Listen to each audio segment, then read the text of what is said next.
Part 1: The Echoing Abyss. In the inky black, where stars are mere pinpricks in the vast canvas of space, the Rusty Nebula was my home. A freighter-turned-privateer, a ship so cobbled together that even her shadows had edges. Her engine hum was a lullaby I'd grown too familiar with, the kind you couldn't get out of your head even if you wanted. "Captain Jack's thrusters are sputtering again," came a voice from behind, tinged with the dry humor of its source, Lira, my engineer, master of duct tape and prayers. "I'm beginning to think they've developed a personality, a sullen teenagers." "Just keep her in the air, Lira," I replied, swinging the chair to eye the expanse ahead.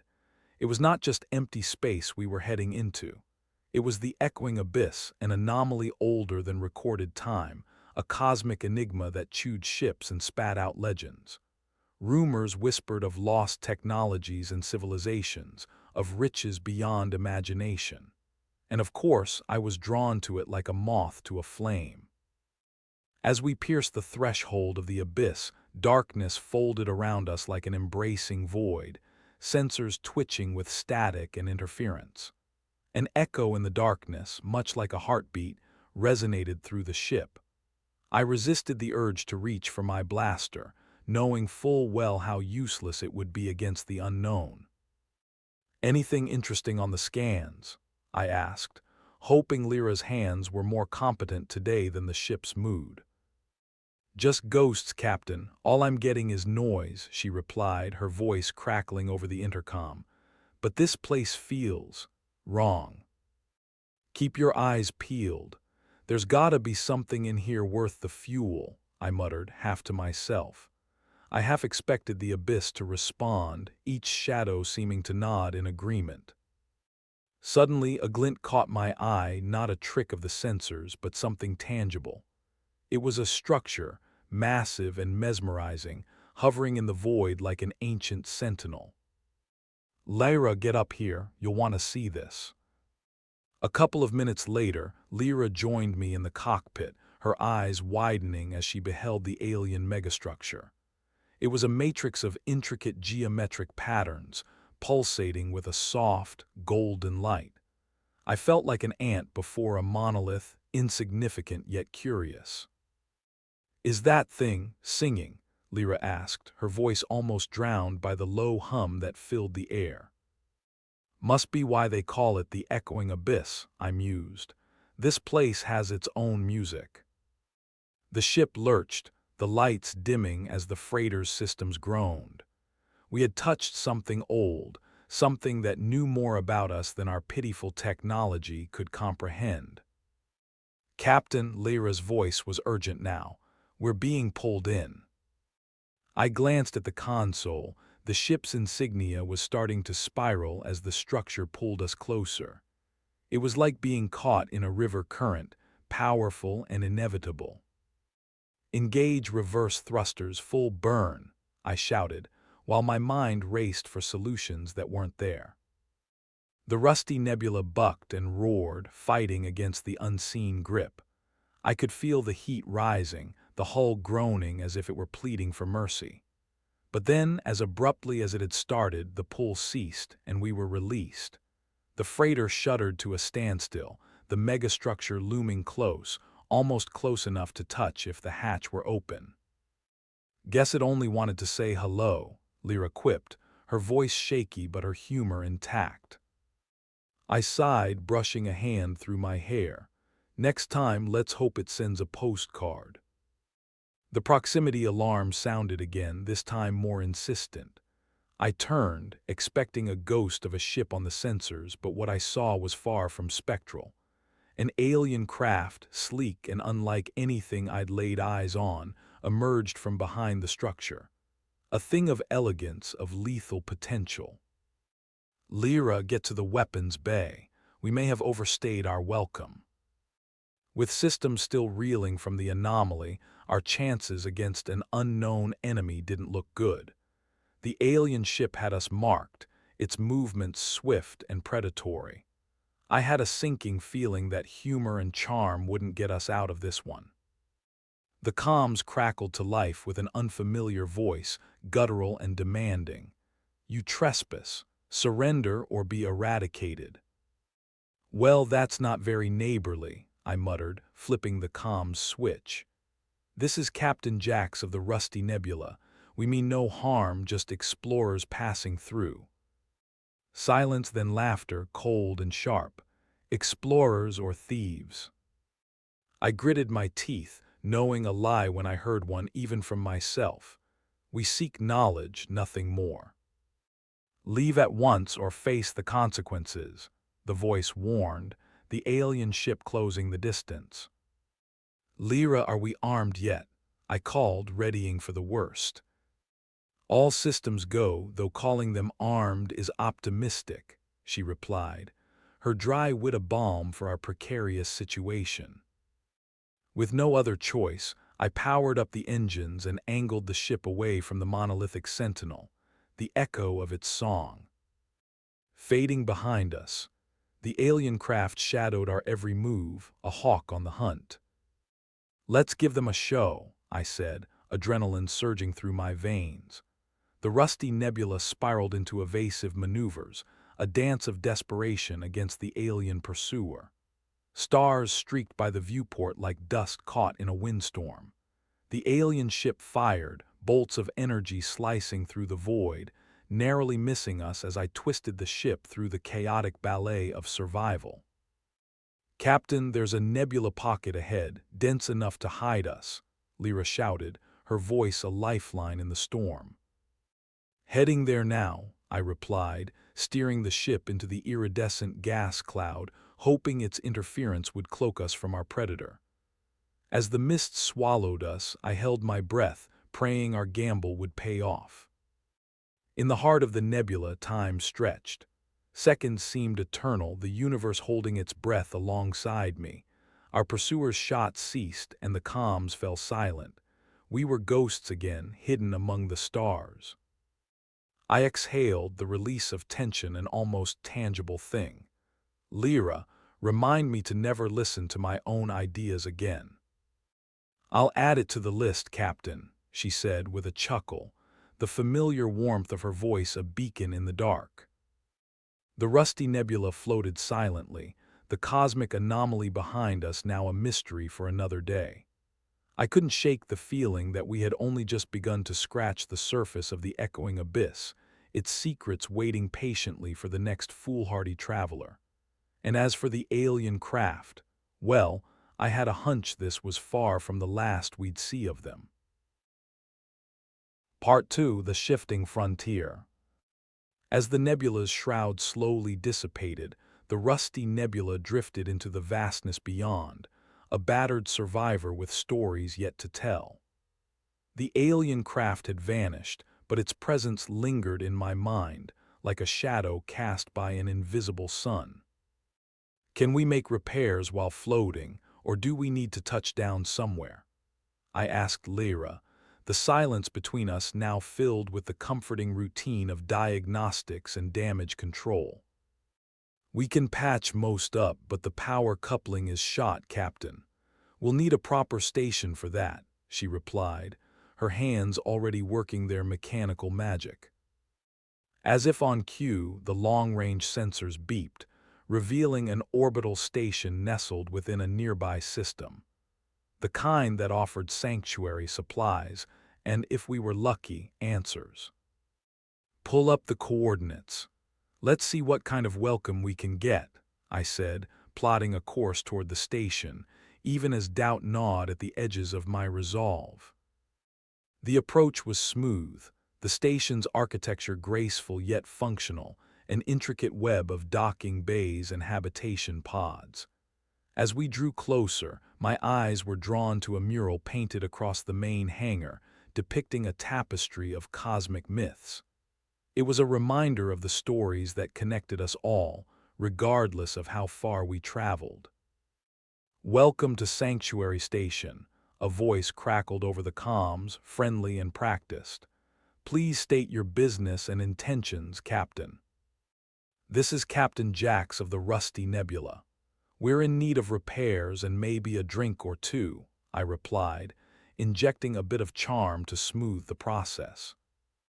"Understood, Captain Jax. You're cleared for Dock 12. Please observe station protocols." As we eased into the docking bay, I couldn't help but notice the eclectic mix of ships around us, some scarred by battle, others polished to a shine. Traders, travelers, drifters like ourselves, all united by the frontier's call. Once settled, Lira and I stepped onto the bustling promenade of the station. The air was rich with the scent of spices and metal, the hum of life and industry, an intoxicant in itself. "Well, Captain, shall we split up?" Lira suggested, tucking a stray hair behind her ear. "I'll handle the repairs and you can dig for information." "Sounds good. Let's meet at the bar when you're done," I said, handing her the Cred's chip. "And try not to buy the place out." With a grin, she headed off, her steps purposeful. I watched her go, then turned my attention to the task at hand, finding out more about the echoing abyss and our mysterious friends from earlier. The station's archives were a labyrinth of data terminals, each offering insight into the vastness of the universe. I ran through records and rumors, piecing together the puzzle of the abyss.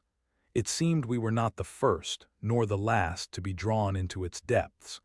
But details were scarce, shrouded in myth and riddled with speculation. Just as I thought my search would yield little, a wizened old man approached, his robes whispering across the floor. His eyes were sharp, old stars behind a veil of age. "You seek the abyss, don't you?" he asked, his voice a conspiratorial whisper. "Is it that obvious?" I replied, curious about what he might know. "The abyss has a long memory. It calls to those who listen, those who dare," he said, leaning in closer. "But few return to tell the tale. The secret lies with the pathfinders, those who map the stars before us." "Pathfinders," I echoed, intrigued by the prospect of lost knowledge. "Find their relics, their maps. Only then can you navigate the abyss and uncover its truth," he advised, sliding a small data crystal into my hand. "This will get you started." As he faded into the crowd, I tucked the crystal away, a new mission taking shape. It seemed our journey was far from over, the stakes only now beginning to reveal themselves.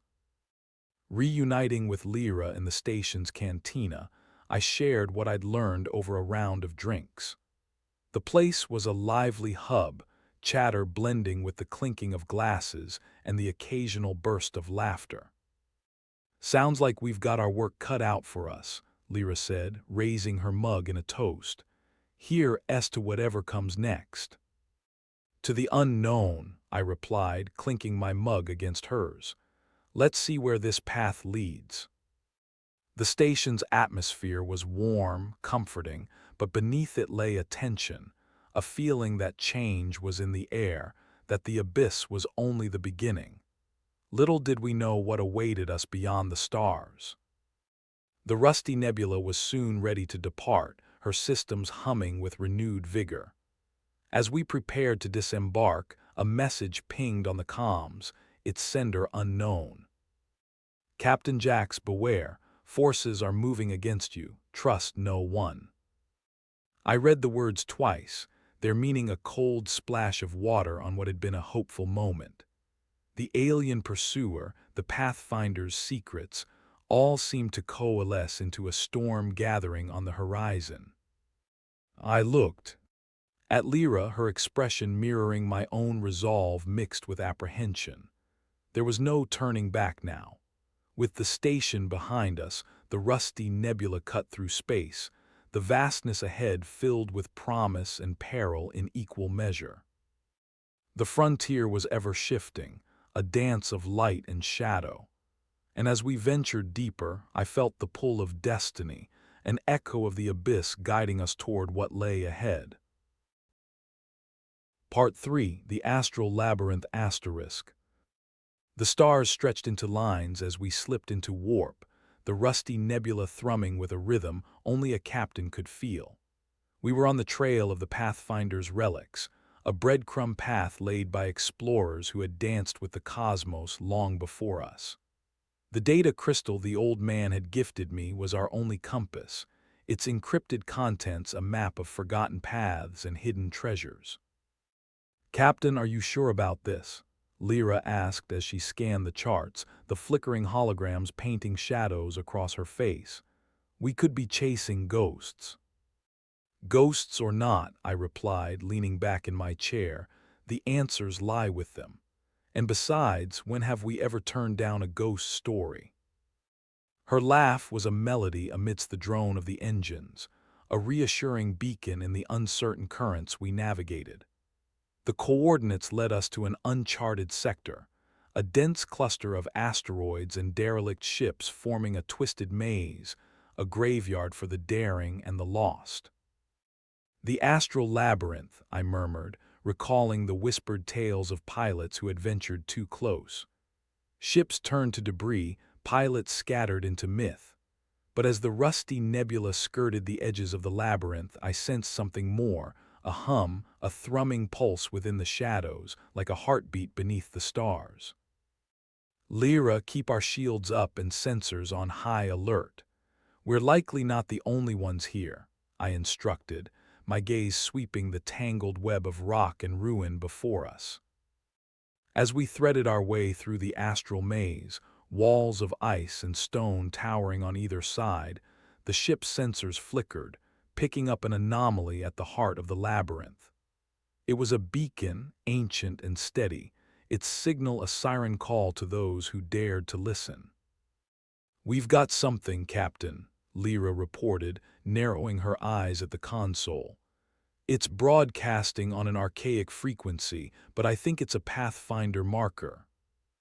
"Then let's not keep it waiting," I replied, steering us toward the source, a mix of anticipation and dread coursing through me.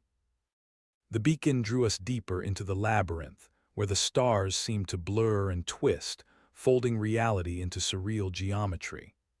The markers grew clearer, leading us to a cavernous opening, an asteroid hollowed out and transformed into a repository, a vault of knowledge and secrets guarded by time. As we docked within its shadowed embrace, a sense of reverence filled the air, like stepping into a cathedral of the cosmos. The walls were carved with symbols and constellations, stories etched by hands that understood the language of the universe. "Looks like we found the Pathfinder's library," Lira remarked, softening her voice as we descended into the vault, flashlights casting beams across the dust-laden relics. "Let's see what they have to say," I said, approaching the central console, its design elegant and alien, yet familiar in its functionality. The console activated with a gentle hum, holographic projections springing to life around us. Star maps, equations, and histories unfolded, painting a narrative of exploration and discovery. The Pathfinders had charted the abyss, cataloged its anomalies, and uncovered artifacts of immense power and mystery. Among the records was a particular entry, an ominous warning about a celestial event, a convergence where the abyss would awaken, reshaping the cosmos in its image. "Captain, look at this," Lira said, pointing to a segment of the projection, her finger tracing the lines of prophecy. "The event is marked for this cycle. It's happening soon." I felt a chill, the weight of the revelation settling over me like a cloak. The abyss was not just a void, it was a crucible, a place where fate and destiny intertwined. Before I could voice my thoughts, the console's glow intensified, casting a blinding light that filled the vault.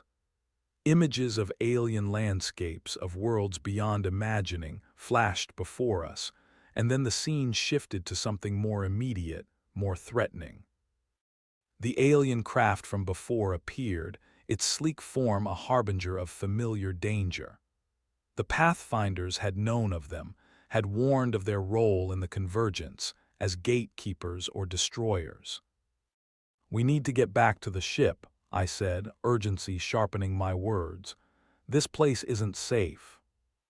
As we retraced our steps, the chill in the air deepened, the shadows lengthening as if reaching for us. The vault felt alive, aware of our presence, its secrets reluctant to let us leave.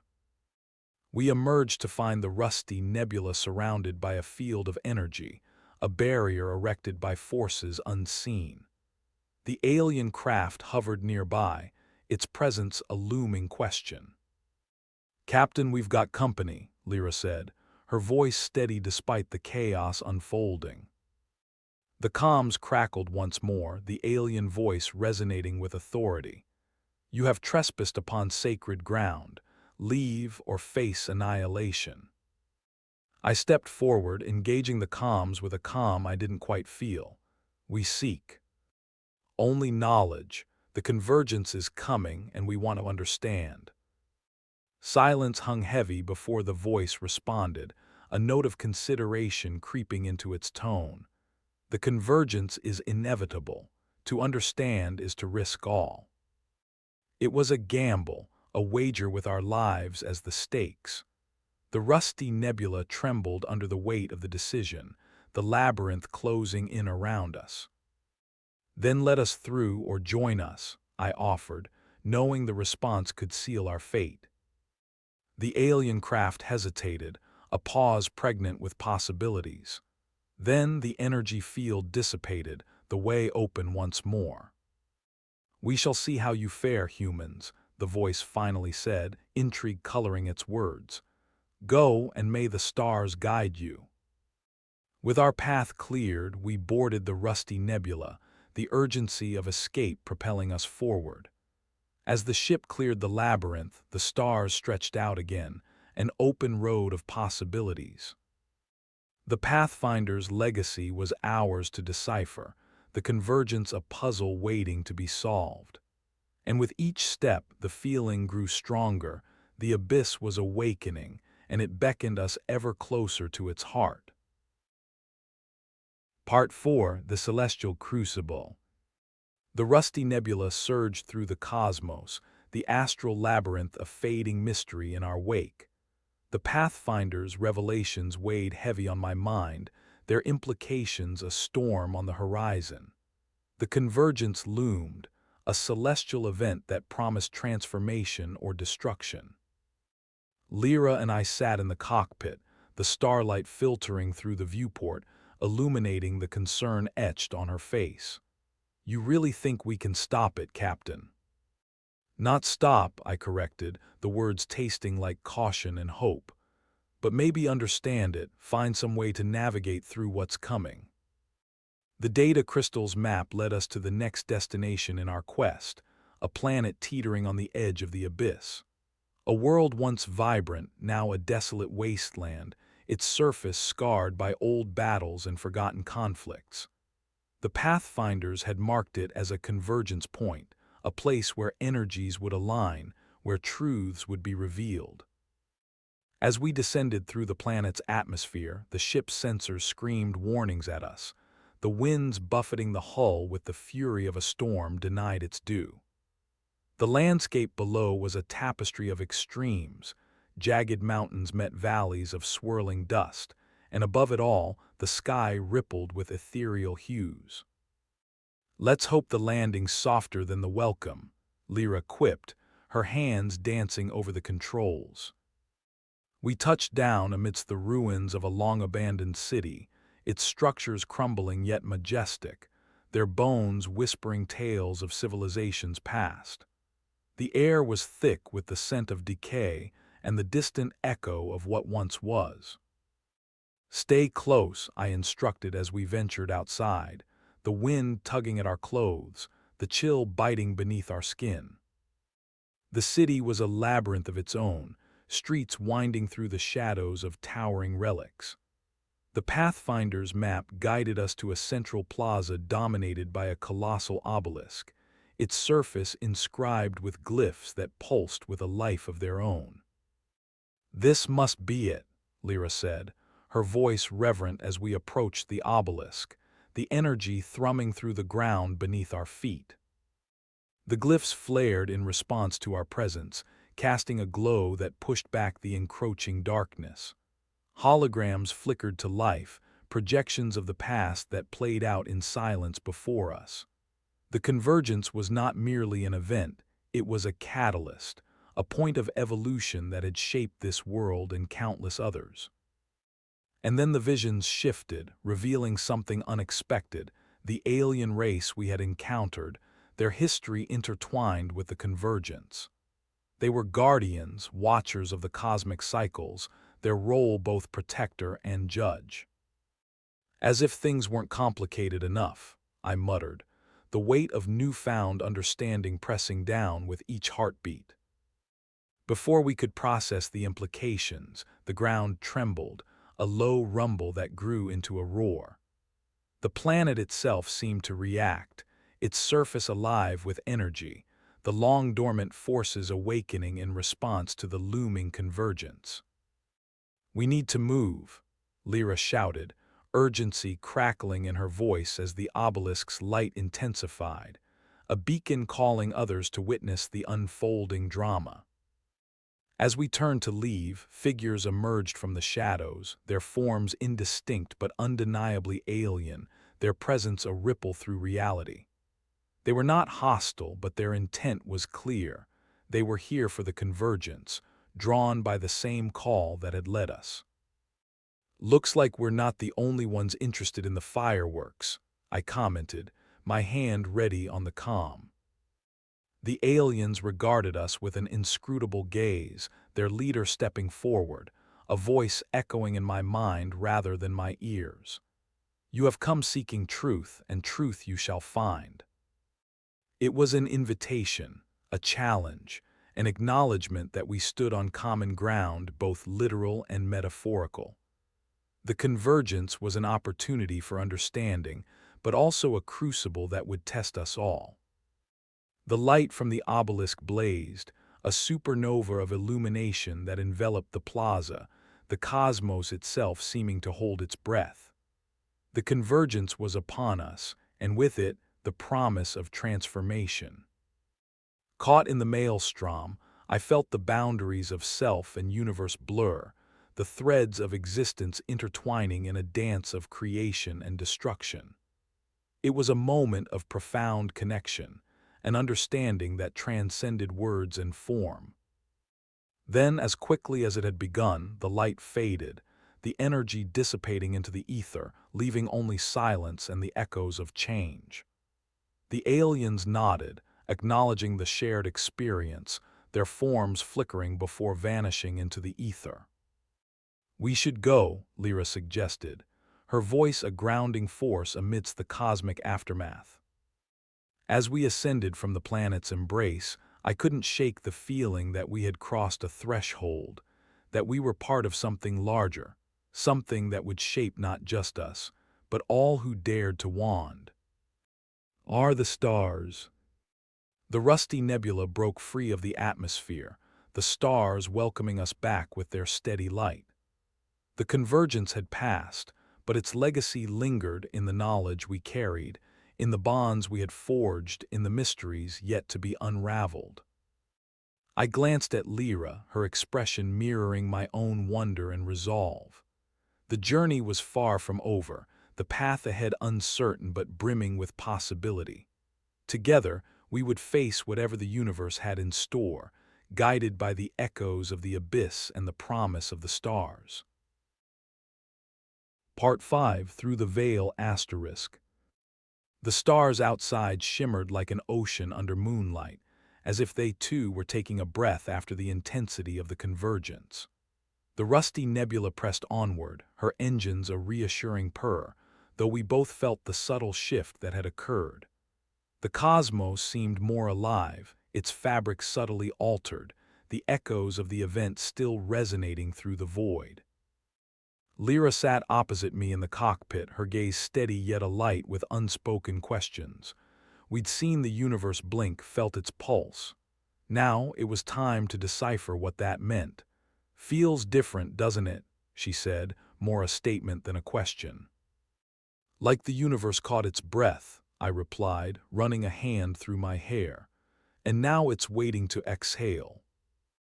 We navigated through this newly awakened reality, the coordinates from the pathfinders pointing us toward a region known as the Veil, an expanse of space said to be mutable, where the boundaries between dimensions grew thin. Stories and myths surrounded it like a fog, whispering of ships that vanished, of realities colliding. The pathfinders had marked it not just as a destination but as a crossing, a place of transition. As we approached, the stars began to warp, their light bending in ways that defied logic. The veil shimmered ahead, a tapestry of color and motion, a visual symphony of the unknown. "Captain, sensors are picking up fluctuations ahead," Lira reported, her fingers dancing over the console. "It's like the laws of physics decided to take a day off."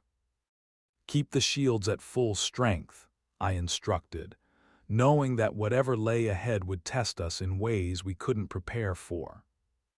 The moment we crossed into the veil, reality itself began to ripple, the ship's hull vibrating with an energy both alien and familiar. The cockpit lights danced with patterns, the air shimmering with phantom breezes. It was as if we had entered a dreamscape, where the rules of matter and time bowed to the whims of imagination. "Captain, where are we exactly?" Lira asked, her voice laced with both awe and trepidation. "Everywhere and nowhere," I replied, the words barely a whisper. "We're in between." Through the viewport we glimpsed fragments of worlds, a city suspended in twilight, a forest where the trees danced on a breeze of stars, an ocean soaring across a sky of luminescent clouds.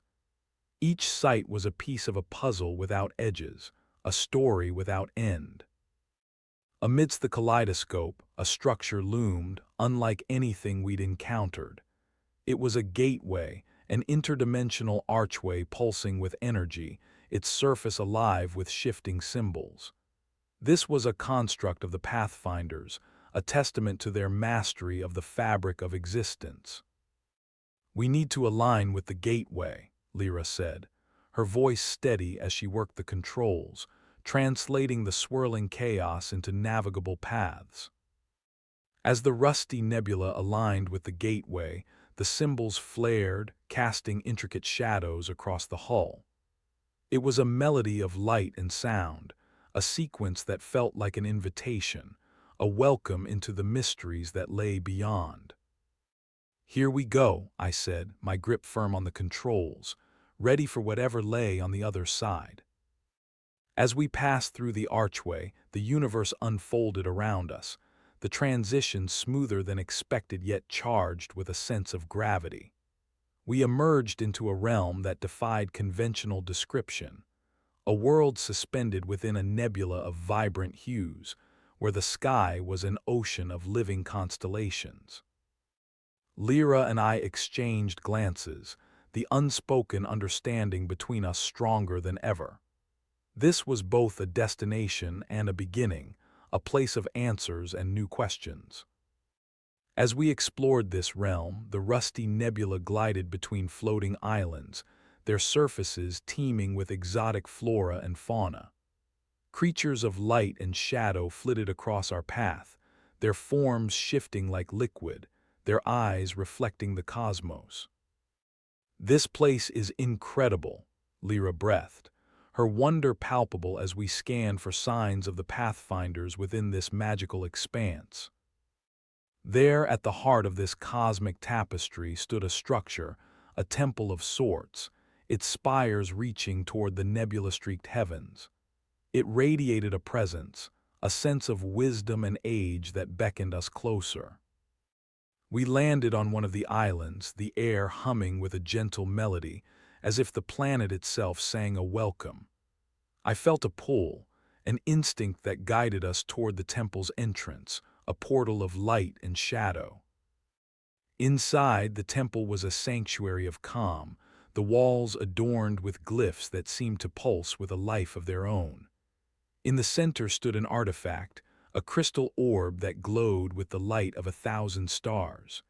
It was a conduit, a nexus of knowledge left by the Pathfinders. "This is it," I said, reaching out to the orb, feeling its energy pulse through me. A connection to the ancient explorers who had touched the stars and left their legacy for those who read to follow. As I grasped the orb, a wave of understanding washed over me, insights into the nature of the universe, the convergence, and our place within it. The Pathfinders had seen the potential for unity and transformation, their maps guiding those willing to embrace the unknown. Lira watched, her eyes wide with awe as the orb bathed us in its light, its knowledge a gift and a responsibility. The journey had brought us here, but the path it illuminated stretched onward, beyond the boundaries of the veil, toward a future shaped by discovery and courage. As we returned to the Rusty Nebula, the realm around us seemed to shimmer with approval, the stars singing a new song. Our quest was far from over, each step a testament to the power of exploration, each choice a thread in the tapestry of the cosmos. Together, we would continue to navigate the mysteries, guided by the echoes of the past and the promise of the stars. Part 6: The Fractured Horizon. The Rusty Nebula hummed with the energy of the Pathfinder's nexus as we took flight once more, the cosmic realm fading like a half-remembered dream in our wake. The orb's knowledge pulsed within me, a beacon lighting the way through the uncertain expanse that lay ahead. Lira glanced over from her station, her expression a mix of curiosity and guarded optimism. "Feels like we've unlocked a whole new set of mysteries, doesn't it?" she remarked, her voice threaded with excitement. "And a few answers, if we're lucky," I replied, my eyes tracing the flow of stars outside, constellations shifting gradually as we navigated the aftershocks of the convergence. Our next destination lay in a sector known as the Fractured Horizon, a borderland where realities converged and collided, creating a patchwork of dimensions. It was said to be a place where the universe's seams were exposed, where time and space bent into intricate patterns, a tapestry woven by cosmic forces. As we approached, the ship's instruments went wild, readings spiking in erratic bursts, their chaos a reflection of the turmoil beyond. The horizon shimmered like a mirage, a kaleidoscope of colors and angles that defied the eye's attempt to make sense of it. "Keep her steady," I murmured, feeling the ship shiver beneath the strain of conflicting realities. "I'm doing my best, Captain," Lira shot back, her hands a blur over the controls. "It's like riding a cosmic roller coaster." We plunged into the fractured horizon, the ship vibrating as if caught in the grip of an interstellar storm. All around us, glimpses of other worlds flickered in and out of view, a planet with rings of liquid diamond, an ocean suspended in midair, cities built of light and shadow. It was breathtaking and terrifying, as if we'd stepped into the universe's kaleidoscope, each fragment a reflection of possibilities and paths untaken. I felt a tug at the edges of my consciousness, a whisper of futures that might have been, of choices that could alter the very fabric of existence. "Lira, check the sensors for any stable zones," I called, fighting to keep my focus amidst the sensory overload. "Got it," she responded, her voice a lifeline in the maelstrom. "There's a pocket ahead, looks like a stabilized area." I steered us toward the zone, the ship's systems groaning in protest but holding firm. As we entered, the chaos around us stilled, the cacophony of realities quieting to a manageable hum. We found ourselves over a landscape unlike any other, where fragments of different worlds meshed together, a desert merging into a forest, rivers flowing into the sky. At the heart of it all stood a structure, an intricately carved spire that seemed to anchor the discordant elements around it. "That's our destination," I said, feeling the pull of the Pathfinder's influence yet again. Their fingerprints were everywhere, guiding us toward the mysteries they had left behind. We landed near the spire, the ground beneath our feet solid yet tinged with the echoes of instability. As we approached, the air shimmered with potential, the spire's surface alive with symbols that seemed to shift and pulse in response to our presence. "It's like the universe's heartbeat," Lira whispered, her awe reverberating in the stillness. The spire resonated with the orb's energy, the two harmonizing in a cascade of light. Images unfolded around us, not just of worlds, but of connections between them, a web of existence where each strand was a story, each intersection a chance. "Captain, do you see that?" Lira pointed to a section of the projections, where paths crisscrossed, converging on a focal point, a place where the universe's fractures began to heal. "It's the core of the horizon," I realized, the implications settling over me like a cloak, the heart that anchors these dimensions. The knowledge we'd gained, the experiences we'd shared, all converged on this pivotal moment. The Pathfinder's legacy was not just about exploration, but understanding, seeing the universe not as disparate parts, but as a whole, each piece essential to the greater symphony. As we absorbed this realization, the fabric of the fractured horizon began to shift, the energies aligning, seeking equilibrium. The spire glowed brighter, its resonance a soothing balm to the agitated dimensions.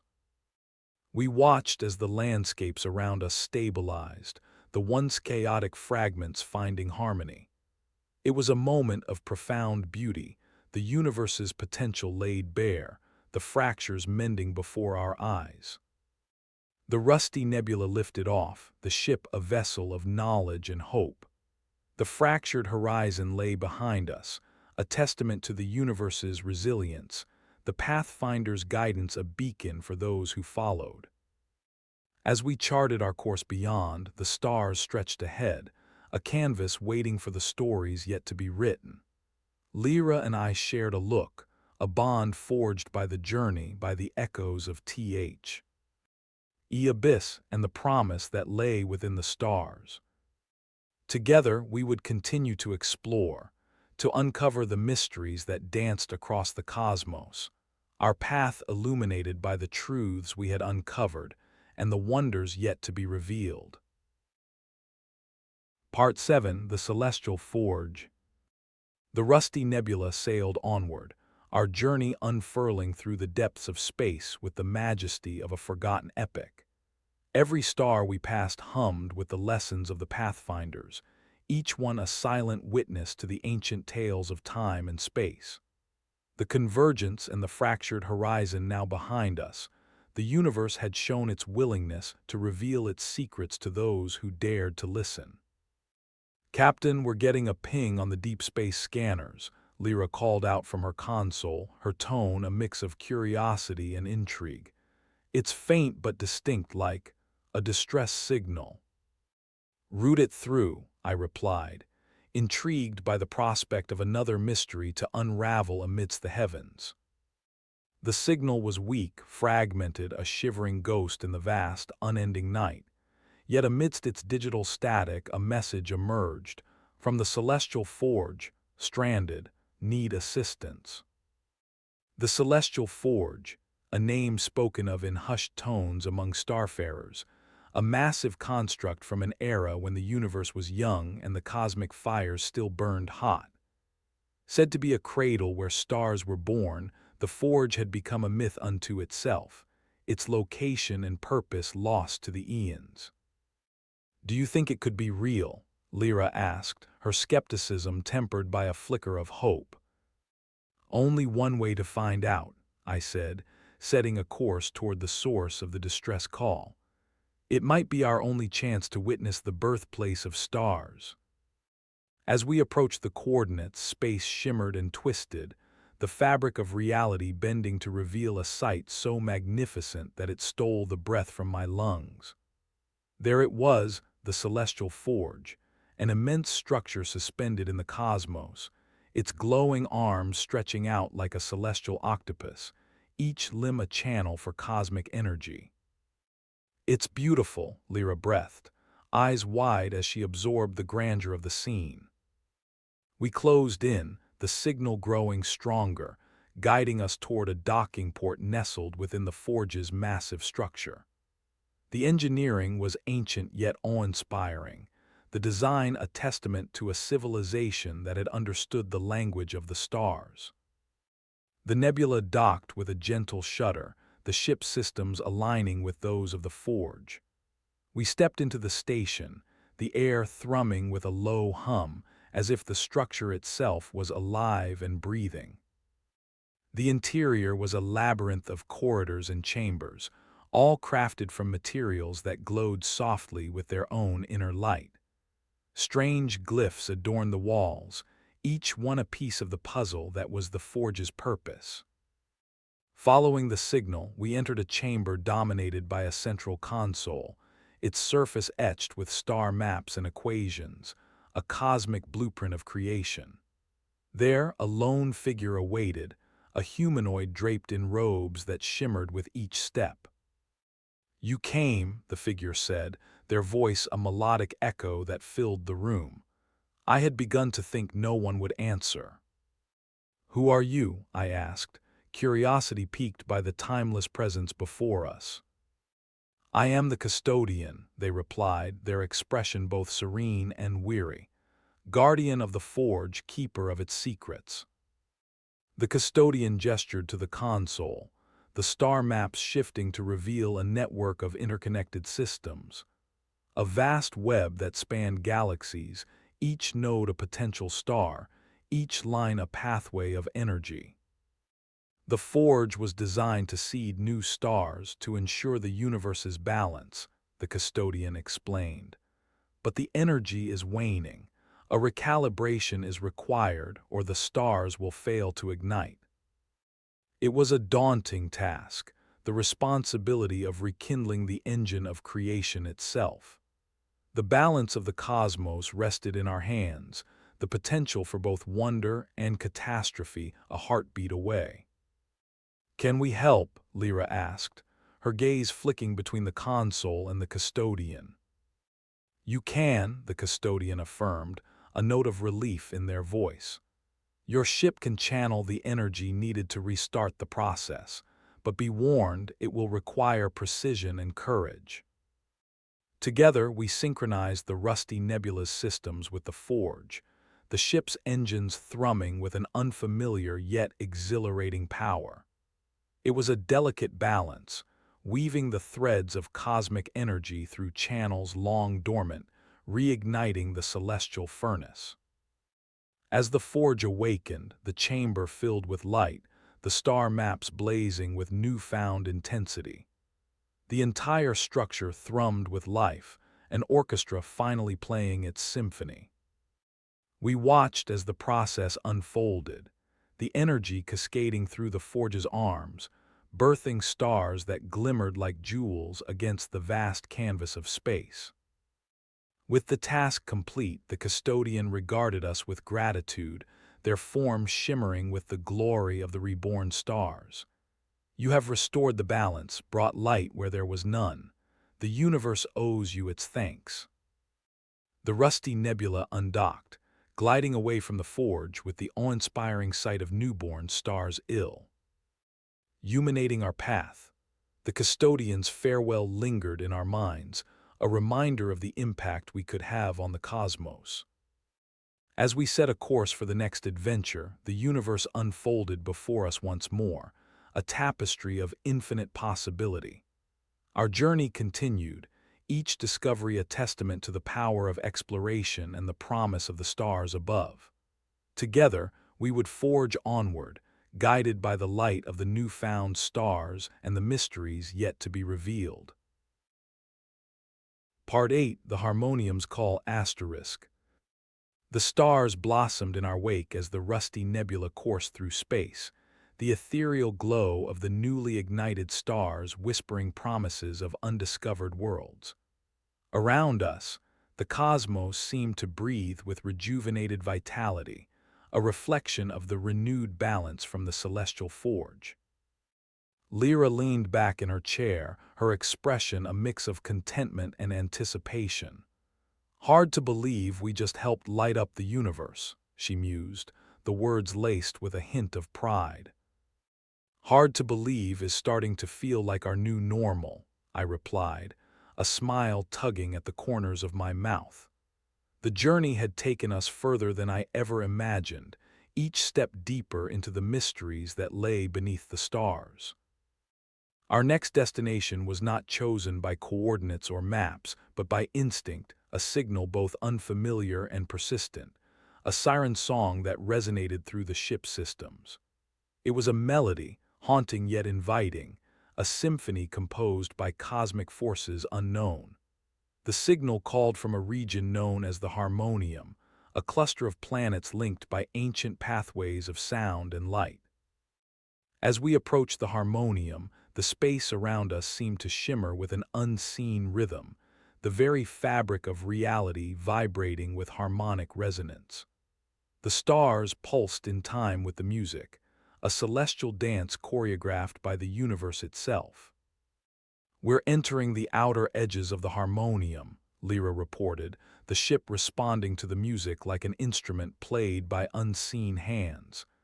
"Everything about this place is alive." The planets of the Harmonium rotated around a central star, their orbits aligned with precision, each one a note in the larger symphony. The signal grew stronger as we neared, guiding us to a planet draped in verdant hues, its surface alive with bioluminescent flora. As we descended through the atmosphere, the world below unfurled in all its glory. Vast fields of luminous flowers stretched into the horizon, their colors shifting in waves of light. The air itself was charged with music, a symphony carried on the breeze. The Rusty Nebula touched down gently amidst the glow, the landscape embracing us with its serene melody. As we stepped outside, the air vibrated with a subtle harmony, each step producing a note in the symphonic tapestry that enveloped us. "It's like the planet is singing," Lira whispered, her wonder palpable in the hushed tones. We followed the signal through the vibrant landscape, each footfall a contribution to the world's song. As we journeyed, the terrain shifted, leading us to a grand amphitheater carved into the hillside, its stone surface etched with swirling patterns that sang when touched. In the center of the amphitheater stood a monolith, its surface alive with pulsing lights that synchronized with the melody in the air. The signal emanated from the monolith, a beacon of sound and light that called to us. "This place, it's incredible," Lira remarked, her fingers brushing across the stone, each contact creating a ripple of sound that joined the symphony. The monolith responded to our presence, its surface blooming with holographic projections, a language of music and light that conveyed messages of unity and creation. The ancients who had built the Harmonium understood the universe as a composition, each planet and star a note in a cosmic symphony. Then the projections shifted, revealing something unexpected, not just the past, but a call for harmony across the cosmos. The planets of the Harmonium were vital to the balance we had begun to restore at the Celestial Forge, their music a key to holding the universe's equilibrium. "We need to ensure the planets remain in harmony," I realized, the task both monumental and compelling. The melody was more than a song, it was the pulse of the universe itself, a reminder of the interconnectedness of all things. We set about fine-tuning the monolith's harmony, aligning the planet's orbits and adjusting the musical pathways that threaded through the system. As we worked, the air filled with an ever-deepening resonance, the symphony swelling with renewed vigor.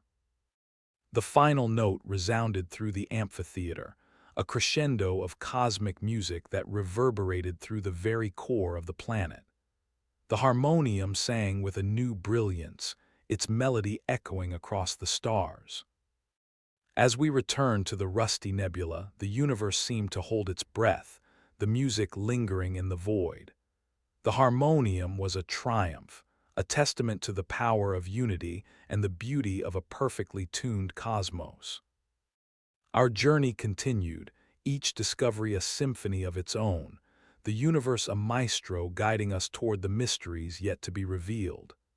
Together, we navigated the stars, our course lit by the harmony of the harmonium and the promise of the cosmos beyond. Part 9: The Serpent's Paradox.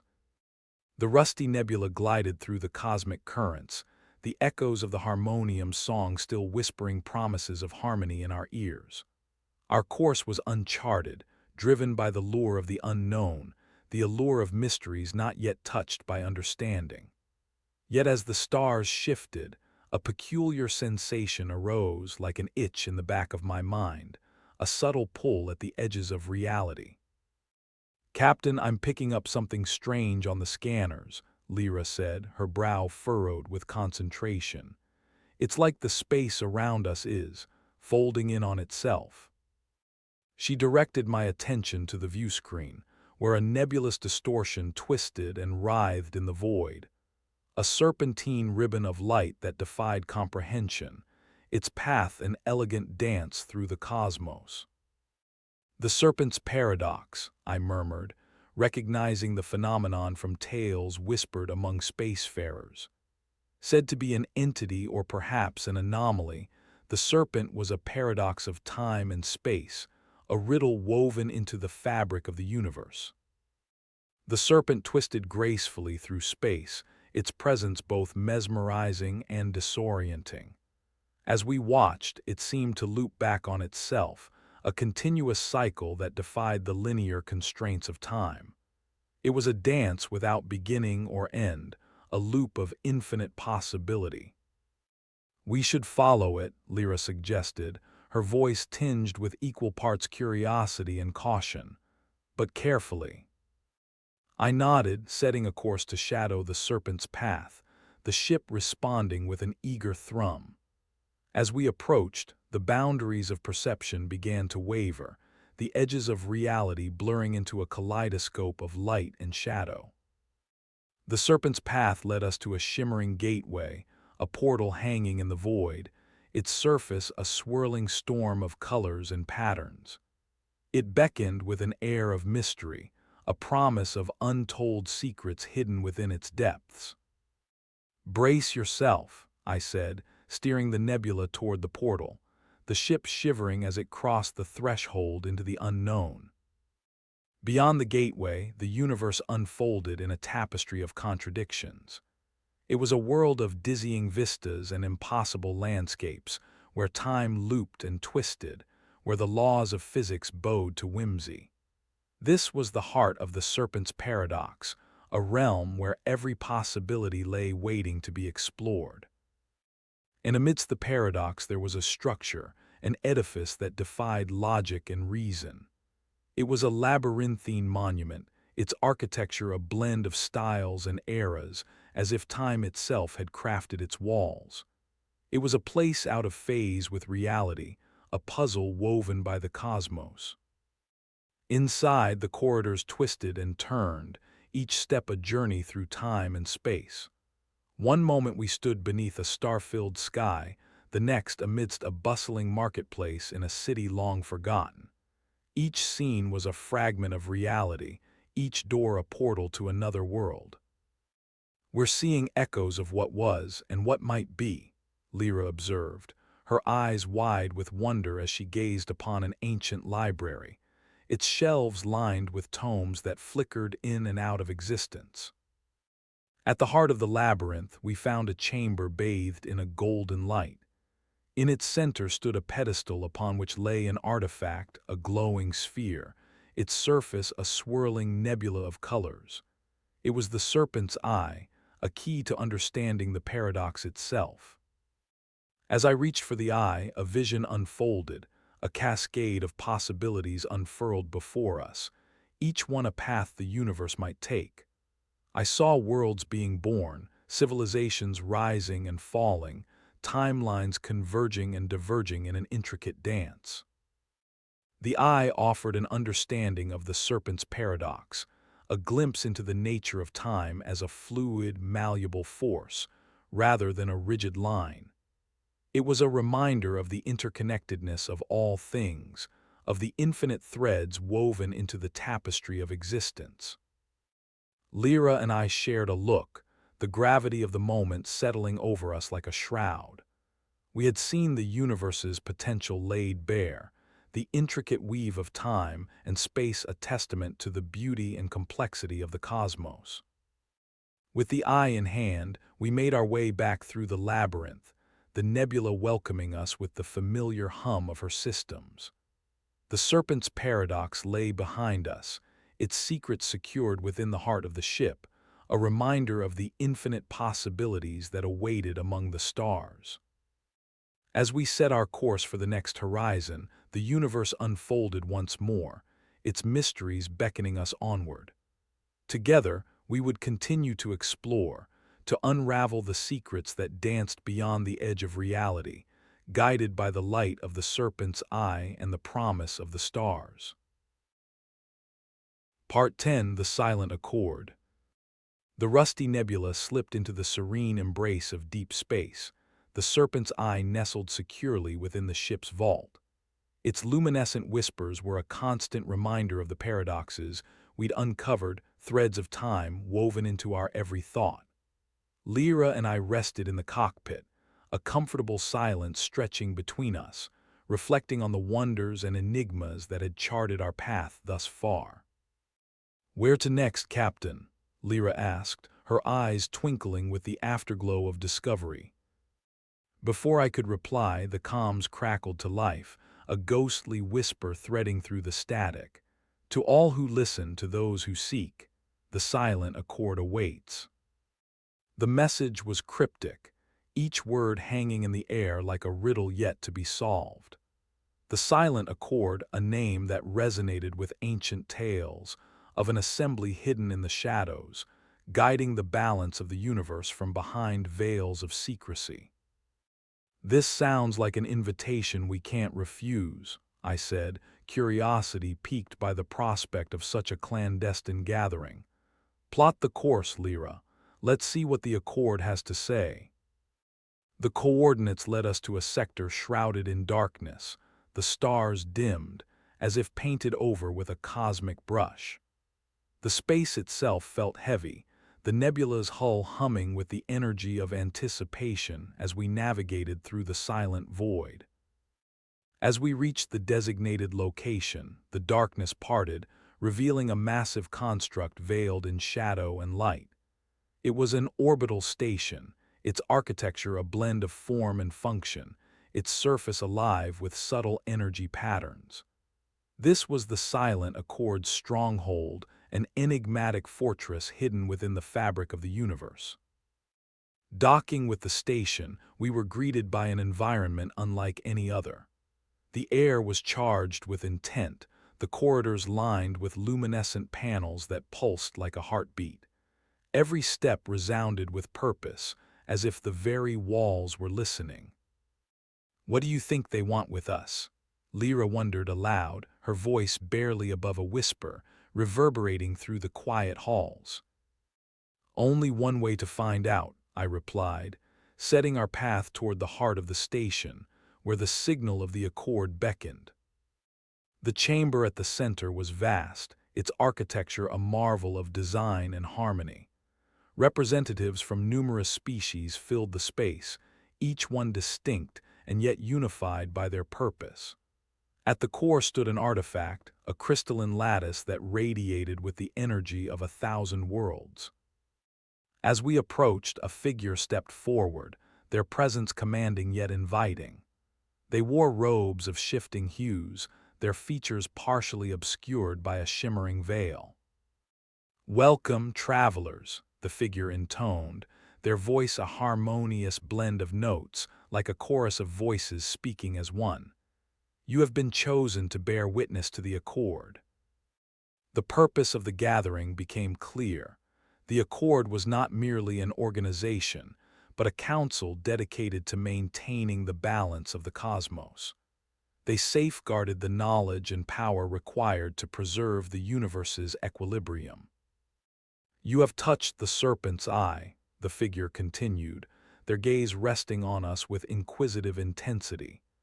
"You understand the threads of time, and thus you are invited to join our council." The proposition was staggering, the weight of responsibility palpable in the air. To join the accord was to commit to safeguarding the harmony of the universe, to stand watch over its many facets and aid in its endless dance. "Why us?" I asked, seeking clarity amidst the enormity of their offer. "You have shown the courage to seek truth and the wisdom to understand it," the figure replied. "The universe needs guardians who can see beyond the immediate to the infinite." Lira and I exchanged glances, the enormity of the decision pressing down like gravity. To accept was to embark on a path we could never have imagined, yet the call to serve the greater good resonated within us, a harmony that sang through our cores. "We accept," I finally said, the words carrying the weight of conviction. The chamber resonated with a collective sense of approval, the energy of the accord embracing us as one of their own. The crystalline lattice shimmered with new intensity, its glow a symbol of our newfound unity. As the ceremony concluded, we returned to the Rusty Nebula, the ship now our vessel in an even larger journey. The universe awaited, brimming with mysteries to explore, harmonies to maintain, and secrets to uncover.